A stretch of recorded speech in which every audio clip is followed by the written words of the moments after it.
The people of Ukraine, like all people, must be free to determine their own future. We will continue working with our international partners to safeguard Ukraine's territorial integrity and prevent further Russian aggression.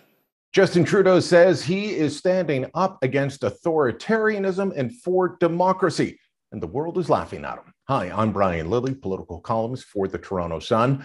I understand the urge of the Trudeau government, any Canadian government really, to say that they are against the aggression being shown by Russia towards Ukraine. It's the right position to take. Canada should be on the side of a free, independent Ukraine, free from Russia's aggression. But for Trudeau to say these words the day after passing the Emergencies Act for an extra period of time rings hollow. Yep, here's what tone-deaf Trudeau actually said. Canada and our allies will defend democracy. We are taking these actions today to stand against authoritarianism. Authoritarianism, like stopping people from protesting? Did you know that on the day of the vote, that any Canadian with a placard trying to go down to Parliament Hill to say passing the Emergencies Act is wrong, well, they would be arrested. That was actually forbidden. You could not demonstrate on Parliament against an authoritarian act. Did you know that this act allows the government to seize the bank accounts of people who simply participated in the protest? Now, the government says, don't worry, trust us, we won't go that far. But officials from the Finance Department admitted to a House of Commons committee that, yes, that's what the law does allow. So that is an authoritarian act. Trudeau doesn't realize what he has done to damage Canada's reputation. And now we've got dictators, would-be dictators, people that are accused of being dictators, laughing at what we are doing here in Canada. Let me read you a few of the tweets that have come out recently. This first batch is from the Embassy of China. Nobody doubts that China is a dictatorial country, but now they're scoffing at us.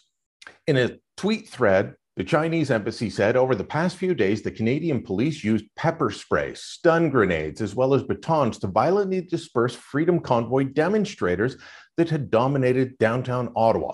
The Canadian government has called the demonstrators a threat to democracy. They then go on to describe how Canada was critical of China's crackdown on demonstrators in Hong Kong. You have to wonder, will countries be listening to this anymore? That is what El Salvador's president said. People have accused Nayib Bukele of being a dictator. He was elected, but they say he's too authoritarian. Here's what he said. They are directly threatening journalists with arrest. Aren't they the ones lecturing other countries about freedom of the press? Will any country on earth accept these lectures anymore? And then there is the former president of Iran, Mahmoud Ahmadinejad, an actual dictator, who said the violent crackdown on Freedom Convoy 2022 has nothing to do with freedom of speech and human rights, how coercion could be related to liberty and freedom of choice. Hashtag truckers for freedom. We're being laughed at, and Canada has had a serious blow to its international reputation.